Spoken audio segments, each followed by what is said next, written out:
మేము మా ఊరు, మేము మా జిల్లా, నేను నా రాష్ట్రం, నేను నా దేశం, ఆ స్థాయికి ఎదగగలిగితే అది ఎదగడం అంటే. సినిమాల్లో హీరోలు ధర్మాన్ని యాక్ట్ చేస్తారంటే, యాక్ట్ చేసే వారికి అంత క్రేజ్, అంత పవర్ ఉంటే ధర్మాన్ని ఆచరించిన శ్రీరాముడికి ఎంత పవర్ ఉండాలి. వీళ్ళు కదా రియల్ హీరో.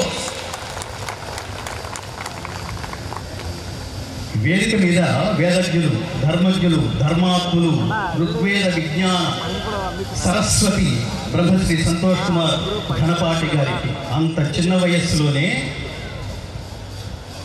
వేదం అంటే జ్ఞానం మిత్రులారా, జ్ఞానం అంటే పరమాత్మ. ఏది పొందిన తర్వాత మళ్ళీ ఈ లోకంలోకి రామో, అల్టిమేటో, మోక్ష పదమో, శాశ్వతానందమయ స్థితి అయిన మోక్షం. మోక్షానికి అది ట్యాగ్ ఇచ్చింది, శాశ్వత ఆనందమయ స్థితి.